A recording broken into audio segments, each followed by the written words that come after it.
Thank you. Okay. Yeah. Doop, doop, doop. There we go. Good morning, folks.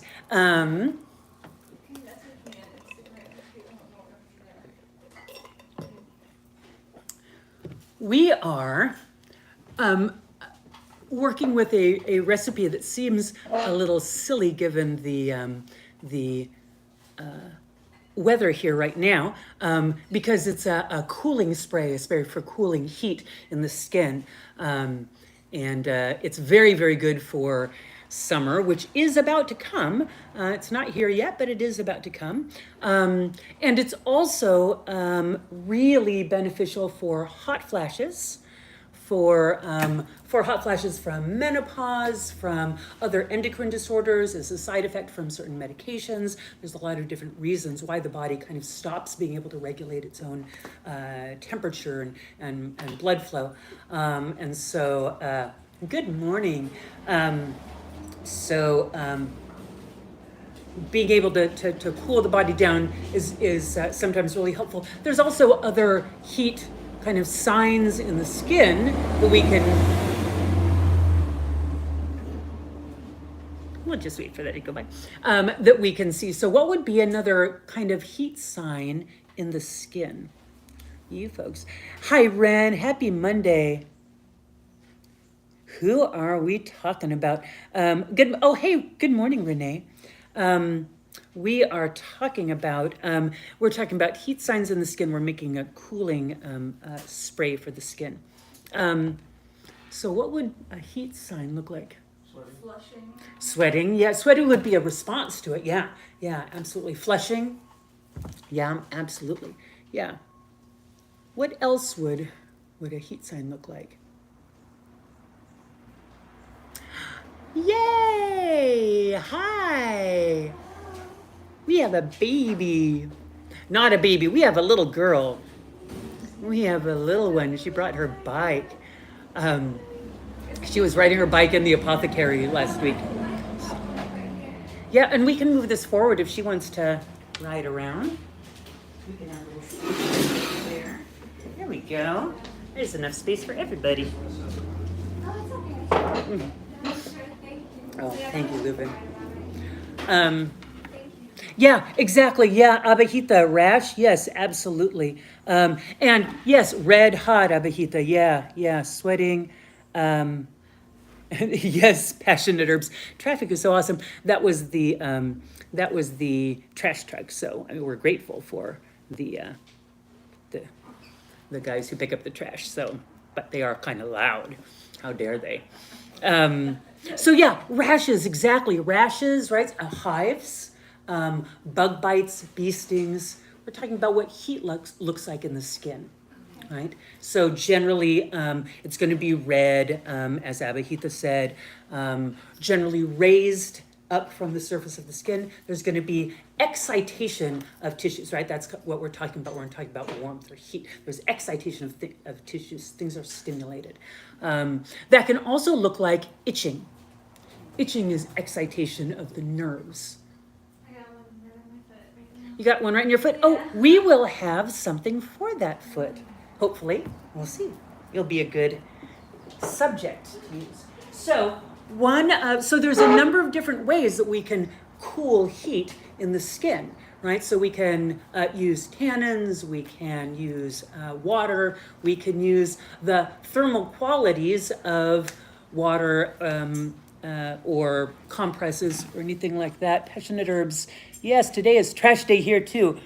My doc is taking me off HRT, so you may be needing a cooling mist. Yes, passion herbs, exactly. And this is one of my favorite recipes for that. So I gotcha. If you need it, I gotcha.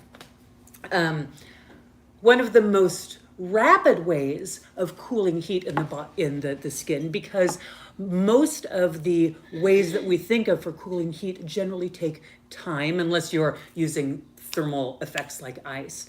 One of the most rapid effects is using menthol.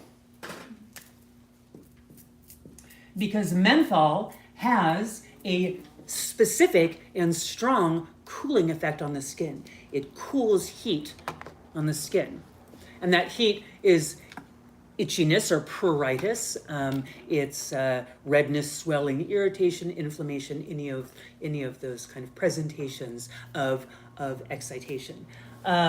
So we could take some essential oil and put that in some water and spray it on our face if you wanted to.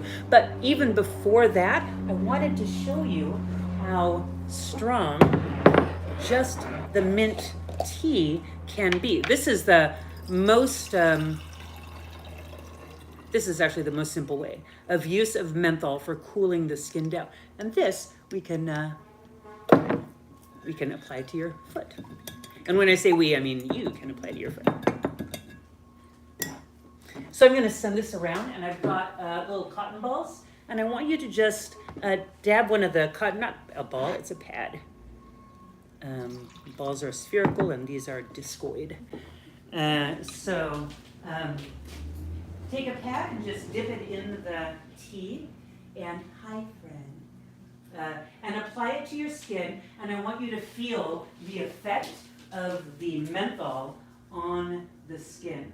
This is just tea. It's room temperature water. I didn't use hot water.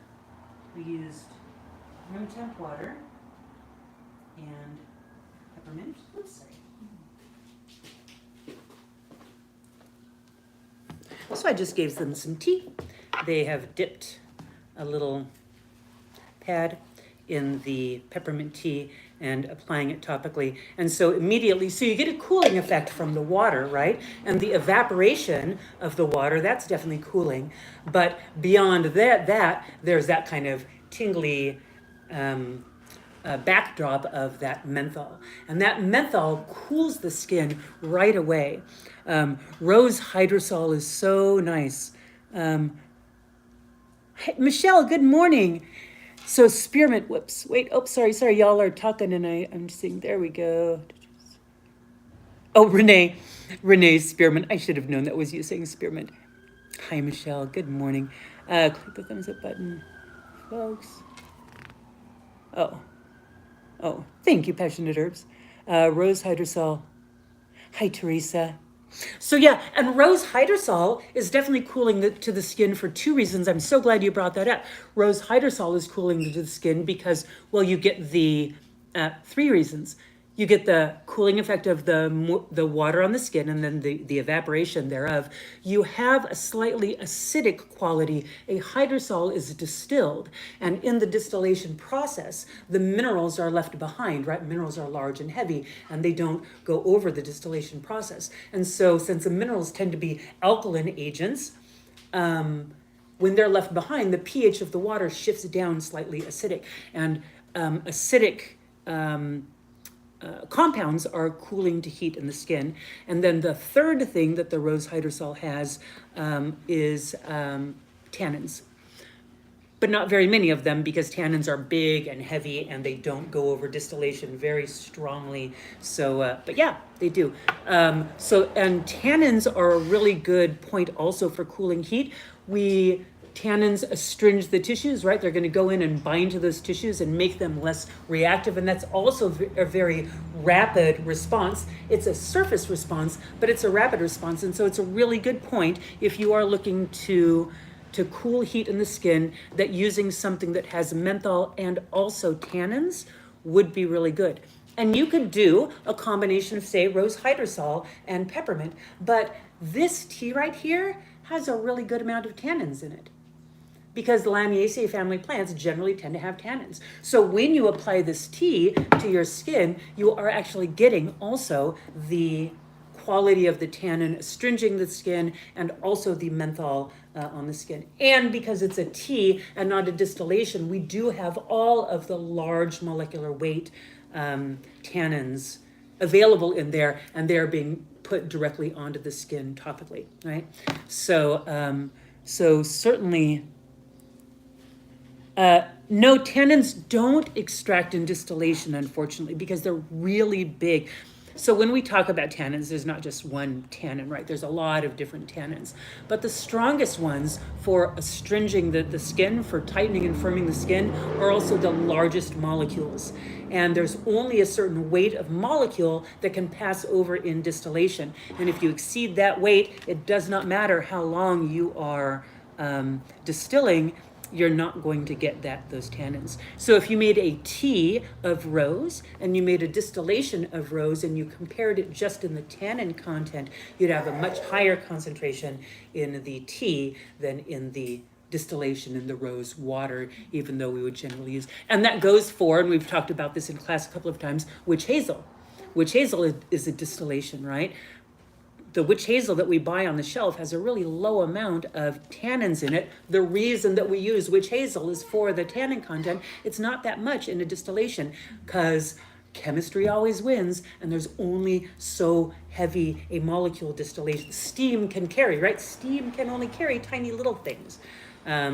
So making a tea of witch hazel would be a better use of witch hazel than using the witch hazel that were sold as witch hazel.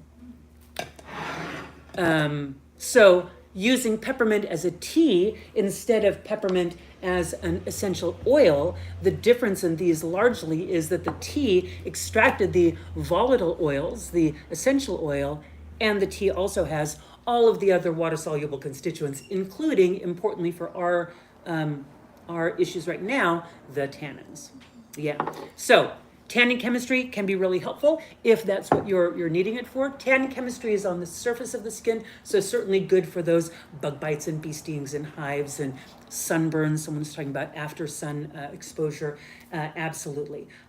So the easiest thing, you could just make some strong peppermint tea, put it in a spray bottle, and make some every day. Drink some peppermint tea, put some in a spray bottle, and keep that around with you. It'll be good all throughout the day, and you can spray it on your skin. And there you go.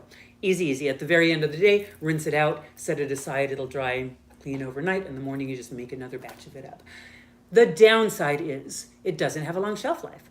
Because of that complex chemistry that is in the tea, this is a great source of those tannins and those aromatics. It's also a petri dish. And so it's going to grow a lot of organisms on here because that's what happens. So here's a workaround for that. There is a version of medicine making called making of a succus. And a succus is a fresh plant, super fluffy dog, and then a big fat pitty. Oh, Isn't that the fluffiest dog? So cute, everyone's getting up and looking. Very cute puppies.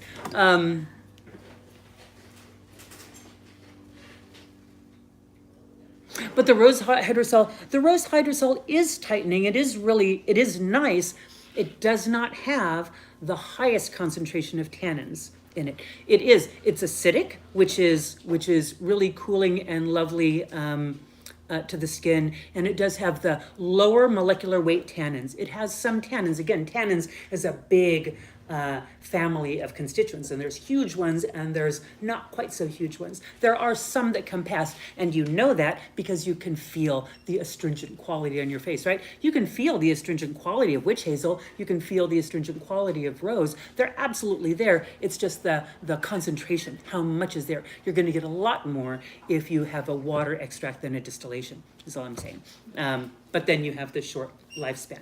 So if we treat it out, so a succus is we juice a plant, we squeeze the juice out of a plant, and then we preserve it by adding 190 proof, effectively pure alcohol. So we extract it and then we add alcohol, and the alcohol will act as a preservative. We are not using the alcohol as a solvent at that point, right? We already extracted, the water was our solvent. We've already extracted it. So what is the alcohol doing? It's a preservative, yeah, exactly. We're just using the alcohol as a preservative. The lowest concentration generally that we say alcohol should be at in a tincture, does anyone know? 25, yeah, 25. You can actually go down to 20-ish. especially in something like this that we're going to be using topically.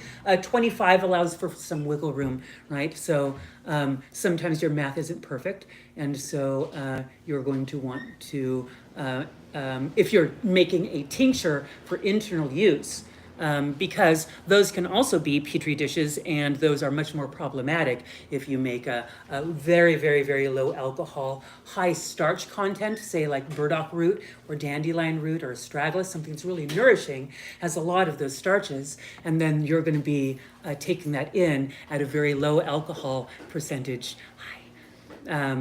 And yeah, it's a petri dish, and that's going to be problematic. So it is less of an issue when we're applying topically, more of an issue if we're taking it internally. So we could go down to 20% on this, especially if you are making relatively small batches and cycling through them regularly, right? I was going to direct you to the chairs, but you know where the chairs are. So you said the succus is fresh plant juice. Yeah. It could also be tea. It could, so that's what I'm thinking, is that we can take the tea and use it as a succus. And so what we would do is, all you do is you add 25% alcohol. It's ridiculously easy. Yeah. Because we don't have to worry about extraction. We're not looking at anything other than preservation, right? So 20 to 25%. If you wanted to have the complex chemistry of the tea, as we were talking about, but you didn't want to have to make it up fresh every day, that would be the workaround there. All right? So the downside to that, there is a downside, which is not everyone has access to 190 proof alcohol, right? In California, the highest concentration is 120 proof, which is 60% alcohol. And in order to get a total, remember that 25% is our goal in order to get this to a 25% alcohol concentration using 60% alcohol is math that I'm not up to right now, but it's going to be a whole lot of alcohol going in there. And then it becomes questionable how much you want to be spraying that like on your face, right? At say 50% alcohol concentration. So the pure alcohol, 25%, that is an option for you. So we can use that as your base. You can also just use water. If you don't care about the tannin aspect, if what you want is that more immediate cooling effect of the menthol, then you can use the essential oils, right? We don't have to deal with the shelf stability of the tannins protecting everything, because the tannins aren't so helpful when it comes to really cooling the skin down very, very quickly when you want to. When we're looking at changes in blood flow. So here's the thing, when we're looking at something like a hot flash as opposed to a hives, right? So hives are very surface. That's an immune reaction on the skin. And so application of like tannins to the surface there is going to be effective, and it's going to be pretty quick, because that's all we're doing is we're going in and kind of grabbing that. But when we're looking at something like a hot flash, right, where we have that vasodilation, the blood has been shunted to the surface of the skin so that it can radiate heat outward, right, get it out of the body. And those blood vessels stay dilated, they stay open, particularly if maybe you don't have optimal elasticity of those blood vessels, right? So they're just kind of hanging out, waiting that eventually they will shrink back down again, and all the blood will kind of move in and kind of equalize itself. But that can feel like a long, long, long time. And so use of that menthol with its very, very rapid effect is going to feel really good. And then we can also combine with it, if we use menthol for cooling, actually, here. I'm going to give you a couple of other options on if you are making an essential oil based thing. I won't do peppermint because we have done peppermint. You know what peppermint smells like. This is Cypress.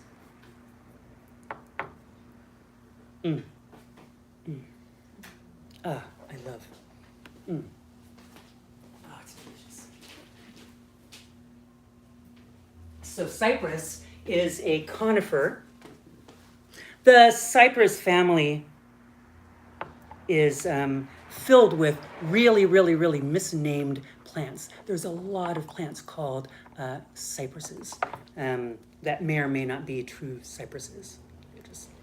It's a pretty name. They want to use the name. This is cypress essential oil, though. It's just gorgeous. It's lovely. What cypress does, it's a very strong vasoconstrictor. So application of cypress and combining cypress. So here we can see the difference between use of tannins on the surface of the skin for binding with the protein, right? And cooling the skin by having that protein binding effect. And what cypress is doing is it's going to the blood vessels underlying the skin and enhancing their ability to constrict back down again. Right? So one is on the surface, one is on the proteins, the other is in the vein activity. So it's a really nice combination specifically for this condition, specifically when you're looking at something like hot flashes or any time when the primary concern is that kind of inability to shut down those blood vessels. Yeah? Can you say that sentence one more time, something about the protein in the surface? Yeah, so if you're looking at heat signs in the skin as something like hives, right? So hives is raised, red, itchy, right? And so we can apply tannins to that and have it be effective, or say a sunburn. We can apply tannins to that and have it be effective because we're looking at the proteins on the skin. We're looking at binding those proteins, and that's what tannins do, right? But if we're looking at something like a vasodilation, that dilation of the blood vessels, allowing that blood to be shunted to the surface, and that's the heat in the skin that we're looking at, then that topical effect of the tannins is not going to really give us the effect that we want, because the problem is deeper. It is in those little capillaries leading to the surface. And those are the tissues that we want to address, not the surface of the protein. And that does that by? The cypress does that by magic. That makes sense. Right? Got it. Okay. Cypress In particular has that magic quality, yes. Yes. Of all of the essential oils, I'm sure there's a better answer to that. And I don't know the specific the mechanics of how it works, but cypress is one of the essential oils that is generally used for that purpose. Yes. So magic. I will remember magic more than There you go. science. That's all you need to know. Yeah. Well, there you go. Take the magic then. Let's see. So that is another ingredient that you might want to add into your personal heat treatment spray if that is appropriate for you. It's the lovely thing about making your own formulas is that you can add whatever you want to it if it is appropriate, and then leave it out if not. Here's another cooling thing that you can add in, and this is Roman chamomile. So Roman chamomile is going to be cooling heat of the emotions.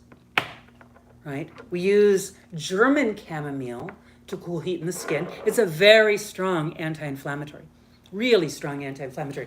I see text on the bottom of that screen, and I'm going to read it as soon as I do this to the thing. There you go.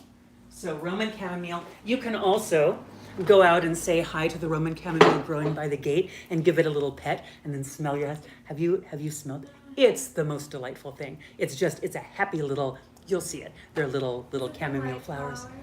Yep. There's the feverfew, which is a white flower that looks like what you would imagine, but it's feverfew, and it won't give you that happy smell. But down below it, there's a carpet of green and then smaller flowers. That's our Roman chamomile bed. And run your hands through the foliage, not the flowers, but the foliage, and you'll get this smell because the foliage is distilled for the essential oil. Is it similar to German chamomile?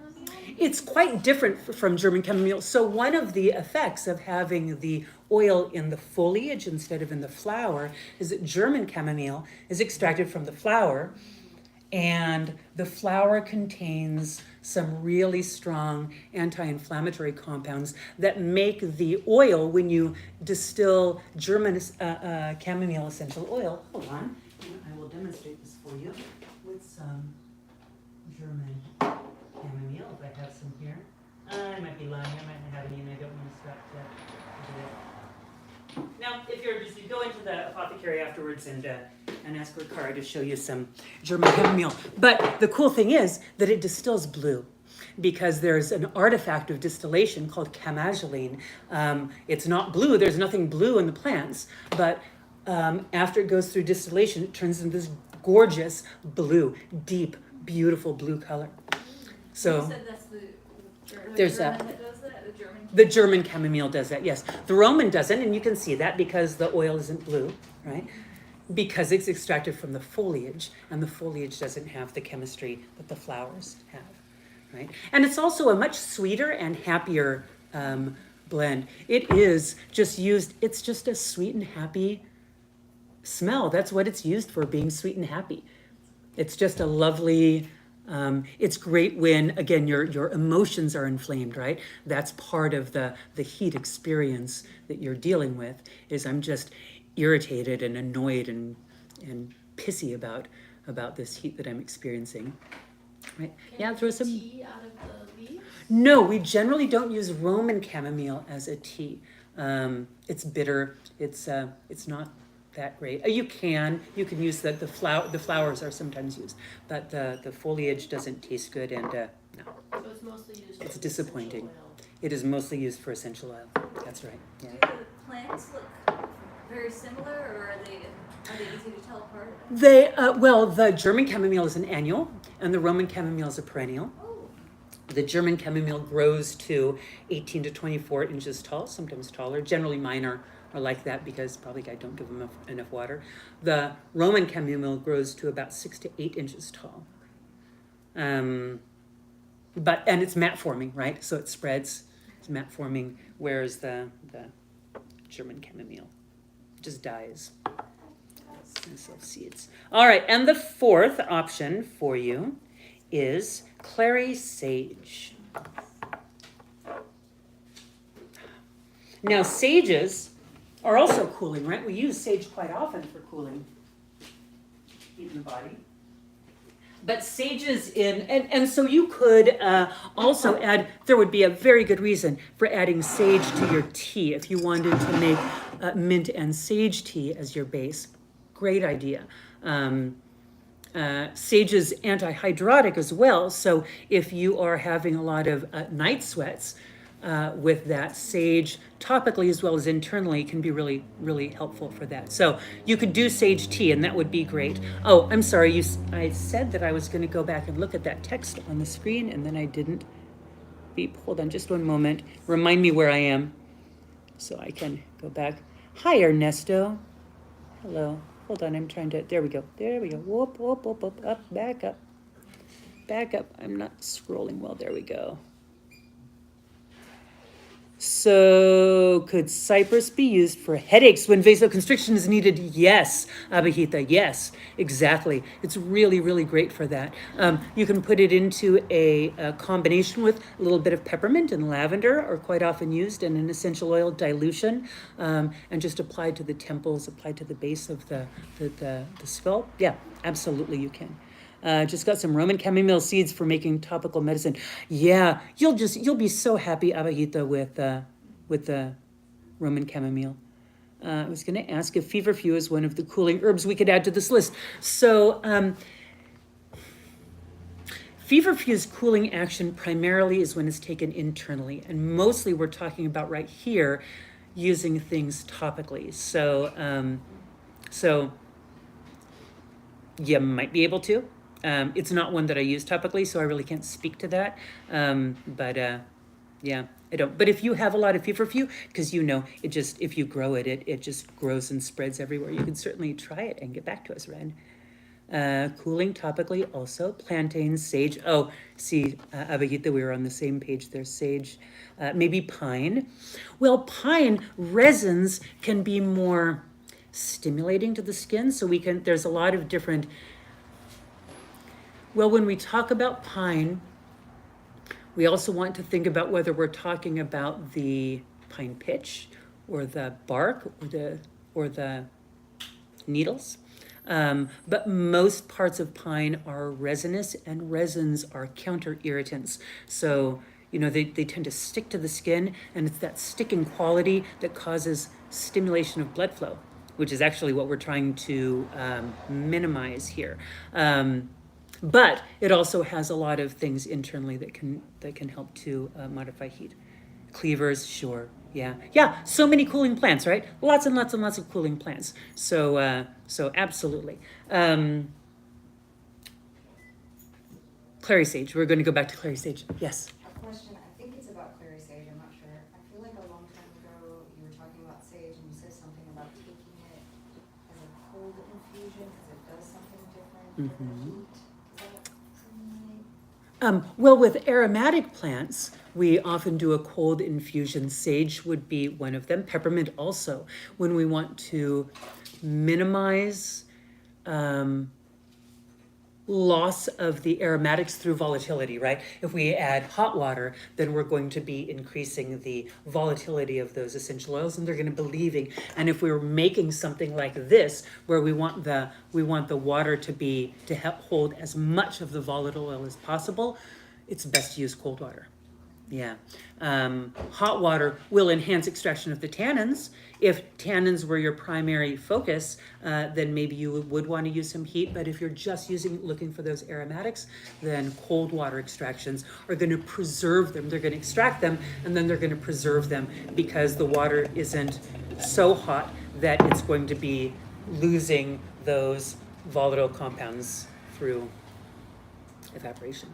Does the cold versus hot infusion have anything to do with the menopausal symptoms of the hot flashes? I'm trying to remember something. It was the cold tea, drink the cold tea for the hot flashes, not the hot tea, right? The cold sage, because it has a different compound. So you know what I'm talking about? Yes, I mentioned that last You time. do? When we were talking about hot flashes, you said to do cold sage tea, Mhm. not hot sage tea, because there's a different Well, compound in the cold sage. there are different compounds in sage, which I'm just about to segue into, but I'm blanking on. I remember that. You do? Yeah, but I can't remember. I just have a little memory of saying, yeah, Mm-hmm. but it's not triggering anything. You're not remembering. Okay. Yeah. There is a concern with sage that we do want to address, which is that sage is one of the highest sources of thujone. And so thujone is a neurotoxic compound.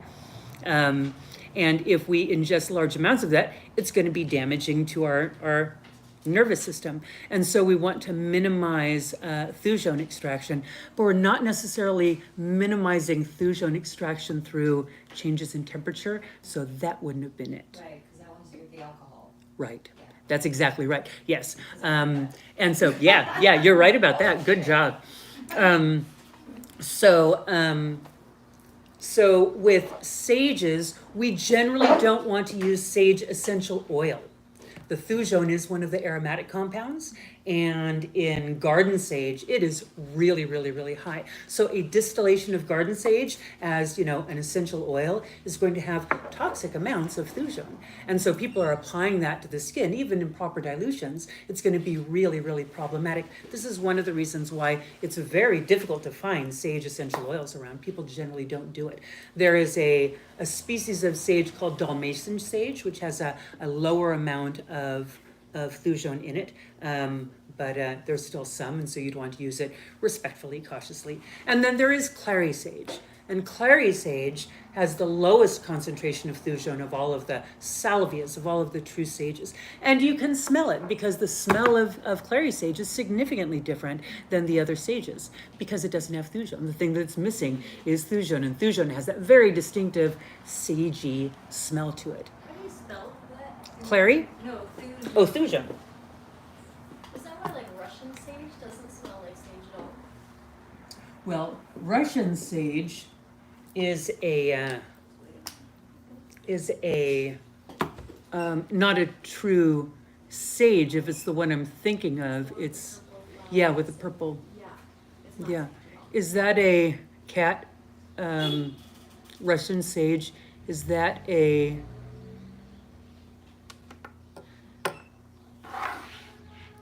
You don't know. I'm trying to think of the Oh, the oh. genus. Okay. Oh, the same as catnip? No. But it's I don't remember. I don't use it much, but yeah.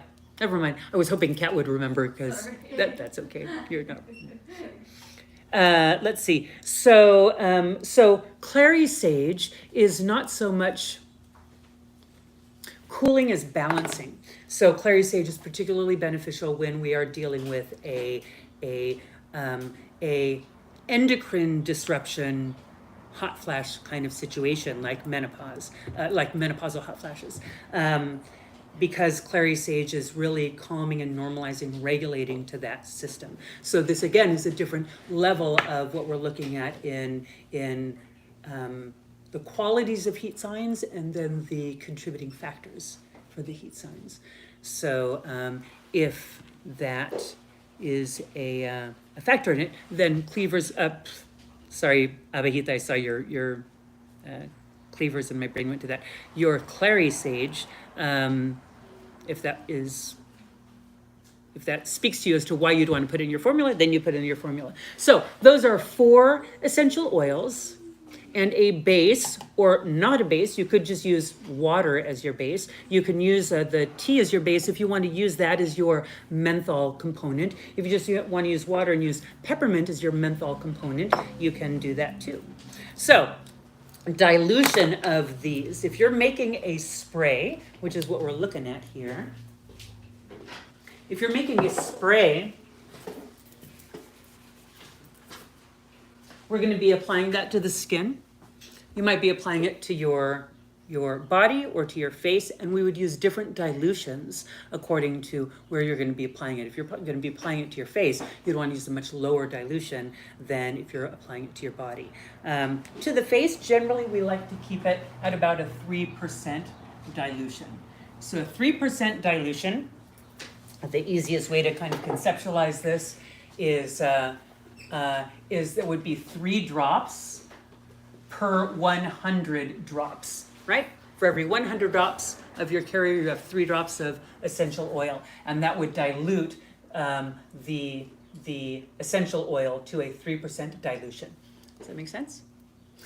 And if we look at how many drops of carrier are in a ml, we have approximately 20 drops per milliliter, which means that 100 drops would be 5 mils, right? Because there's 20 drops per mil. So 5 mils total. If we're using 100 drops equals 5 mils, that's about 1 teaspoon in volume, right? 1 teaspoon is about 5 mils. So if we have 5 mils of liquid and we add 3 drops for every 5 mils of liquid, then what we're going to have is a 3% dilution. So if we apply this to a 1 ounce bottle, a 1 ounce bottle has 30 mils. So we're going to multiply, 30 is 5 times 6, so we'd multiply 3 times 6, and that would be 18. So 18 drops per 30 mils is a 3% dilution. You could double that, so that would be 36 drops per 30 mils if you were making a formula for application to the skin. You didn't want to be too cautious. You didn't need to be too cautious about the face. Yeah. And then, so that's your total amount of essential oils per bottle. And then you're going to divide that among the oils that you're wanting to use. So if all you want to use is peppermint, then it would be 18 drops of peppermint oil. That would be really easy. If you are using 3 of them, you could divide it. 3 into 18 is 6. So 6 drops of each of them. But you could also, you can play around with it. It's formulation. You can just kind of play around with it. As long as when you finish adding everything up together, what you've got is about 18 drops of your stuff in there. And it's best to put the oils in first, and then you can fill them up afterwards. That way you don't fill them up and then try to add in your essential oils and you overflow because you miscalculated how much volume those oils would take. Yes, we've all done it before. Okay, so that's what you're going to do. Your options are you can fill with water. I've got some distilled water here. Now, if you use water as your base, you're going to want to add some alcohol, not as a preservative. We don't need alcohol as a preservative in this one. Why would we need the alcohol if we're doing water and essential oils? What value would the alcohol have? Will it help the essential oils mix with the water? Exactly, yes. It increases the miscibility of the essential oils. It emulsifies them and makes them suspend more effectively in the water. You're still going to need to shake it, but the alcohol improves the ability of the oils to be suspended in the water. Otherwise, they're just going to separate out again and they're just going to float on top. Right? So you'll add a splash. It's very scientific. A splash, maybe about 5 mils, about a teaspoonful of the alcohol. And then you'll add in your oils, and then you'll top it off with water. Okay. If you want to try the tea as the base and add in 25% of the alcohol to make our version of a succus, we have 25% of 30 would be 7.5 mils of alcohol. So you'd want to add 7.5 milliliters of the alcohol to your bottle, and then add the essential oils, and then top it off with the tea. And that would give you a tea with a dilution of whatever the hell I said it was, 25%.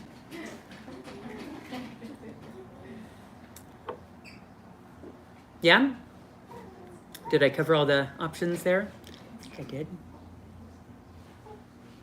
All right, so here's alcohol, here's tea, here are essential oils. There are bottles. I have pipettes for those of these that don't have droppers on them. Do any of you online have any questions about any of that? Y'all have been quiet except for the goobers on there. Do any of you have any questions about any of this? You will find so many good uses for this recipe. It is a wonderful recipe. I love your song.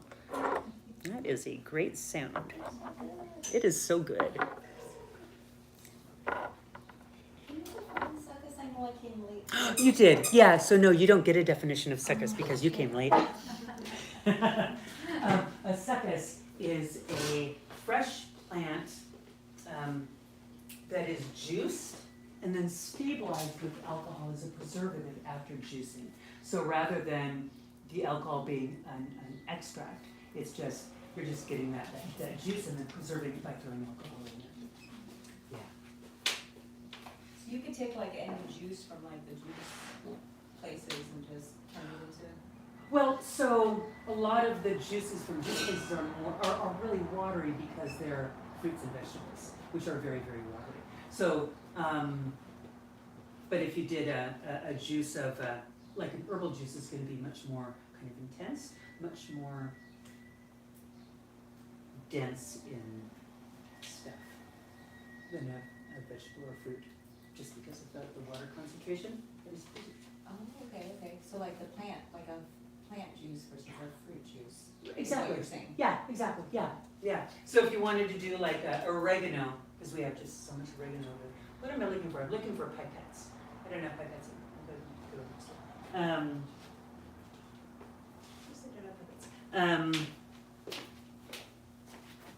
Yeah, just run the oregano through a juicer. Grab that juice, throw in 25% alcohol, and you've got a stabilized plant juice as instead of a tincture, used as a tincture. So it's got a really bright, lively, you've got all that freshness that comes from a fresh plant, and it's an excellent medicine. It's really, really, really great.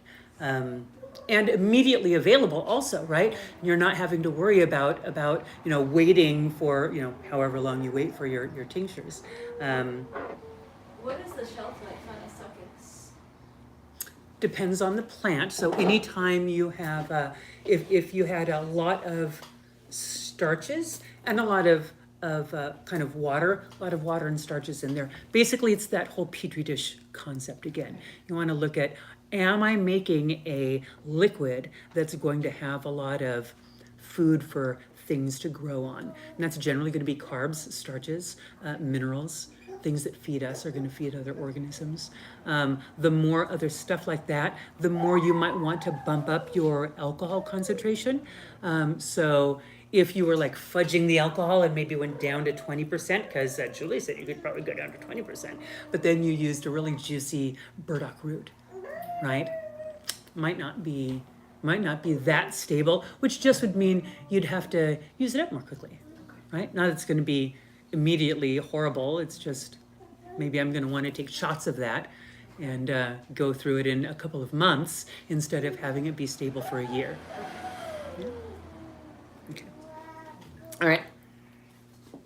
Sorry, I'm ignoring you. Yes, leave it. Just here to agree. 5 milliliters is about 100 drops. 5 milliliters is about 100 drops. That's correct. Yeah. So that was that. Yeah, jump there. Okay. I need herbal math help. We'll need to rewatch that again. Sorry.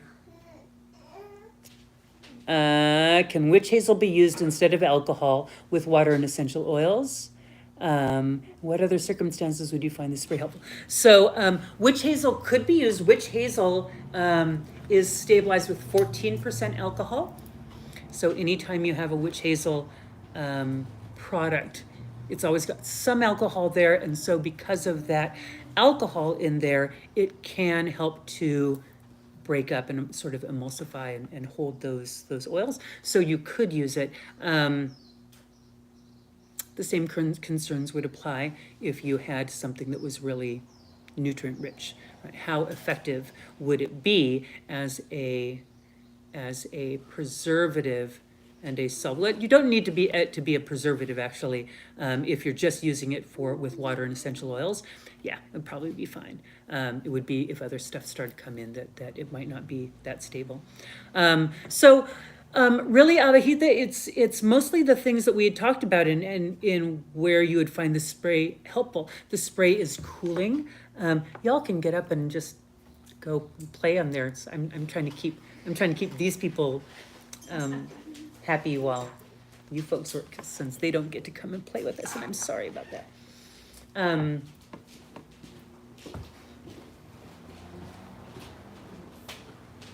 Other circumstances. Heat, right? So heat looks like a lot of different things. Heat can look like redness. It can look like excitable nerves. We were talking earlier about the fact that chronic itching, it's called urticaria or pruritus. It's just you're constantly itching the skin, right? That could be considered to be a heat sign in the nerves, where those nerves are constantly excited and they're constantly firing. They're not calming down, they're not quieting down. Their activity is really, really high, right? So that would be a heat sign in the nerves, and that's why we find menthol to be particularly beneficial for chronic itchiness in the skin, because it's specifically quieting down that type of heat sign in the nerves. So, and then we talked about heat signs in using Roman chamomile for heat signs emotionally, right? That would be anger, irritability, eczema, or maybe also allergy. If you were absolutely, so eczema and allergy are also absolutely can be heat signs. For those, it would be a really good idea to actually use the German chamomile. So the very compound that is not available in the Roman chamomile that we're using would be exceptional for that. But also what wouldn't be great would be the alcohol. So maybe I would go with Renee's recommendation, if you were going to make something like that, to use the witch hazel as the base. Still has a little bit of alcohol, but it's 14% and it generally would be okay. But if you'd used witch hazel with a German chamomile instead of the Roman chamomile, because the Roman chamomile isn't blue. Remember, we talked about the distillation process making a blue compound in there. And there's none of that in Roman chamomile. I'll show you the Roman chamomile.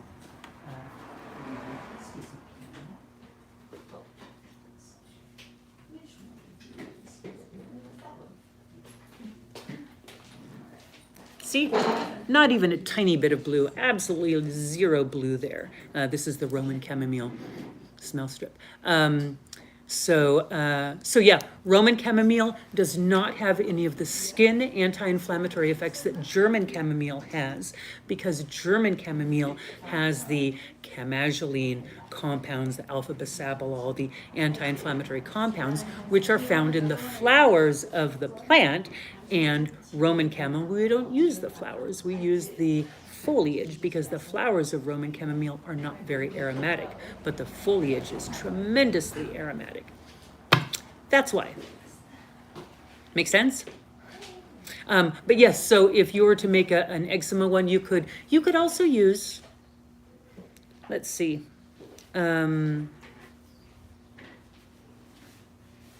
so I was thinking about Abhijita's recommendation of rose hydrosol as a carrier, and that also would be possibly really nice, right? So rose hydrosol with some German chamomile in there.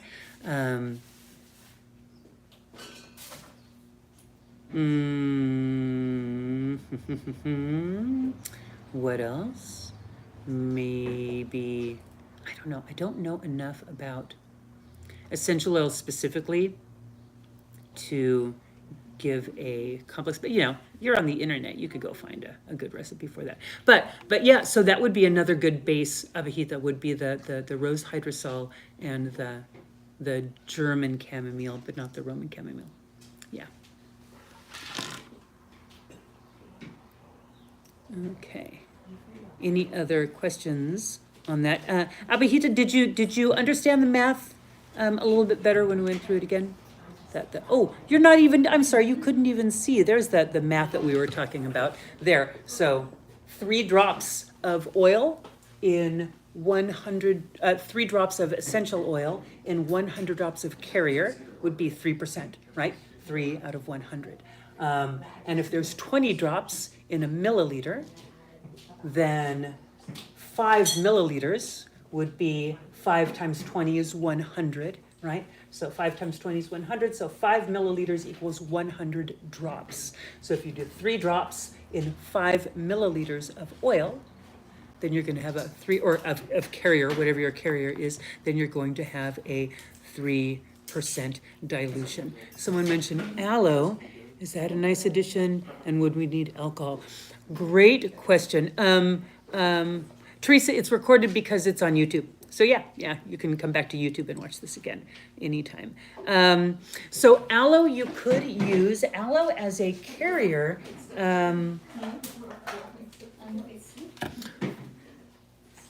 It can be really good. The aloe that you buy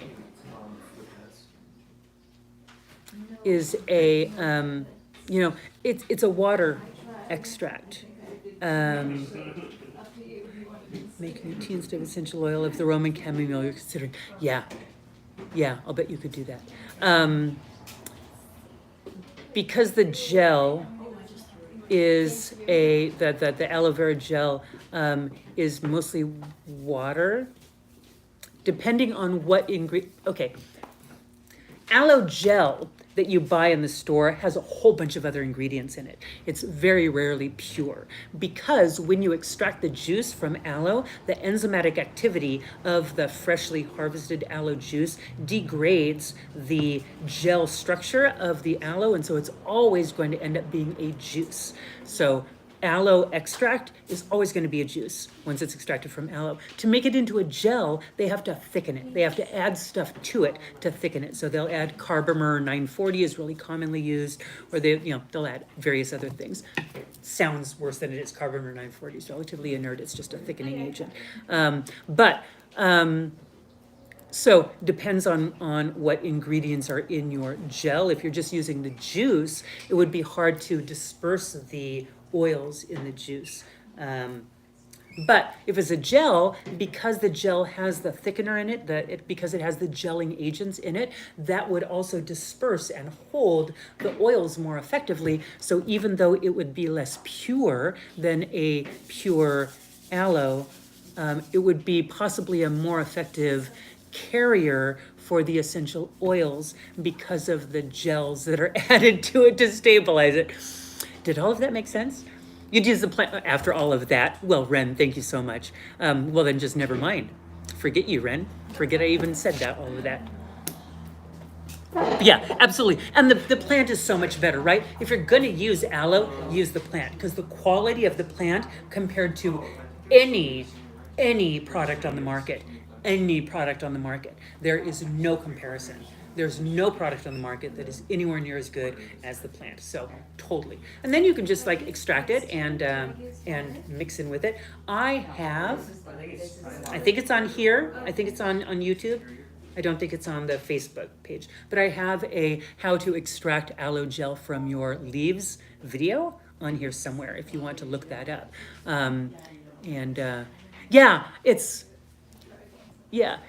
It can be a mess.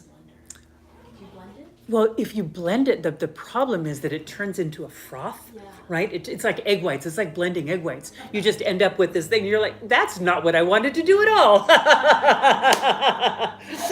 That's not helpful. Yeah. So no, it's about breaking it down without blending it because then you have that. Unless you can blend it. If you have a really, really good blender, you can blend it and then let it sit overnight and allow all of those air bubbles to pop, right? And then it will go back down and then you can extract that out. You have to do that a couple of times to really get all the fibrous bits out of it. But yeah, watch the video. Oh, it was on YouTube? No, you don't. Hey, you! Whoa! There's a woman named Renee online. She's pretending to be you.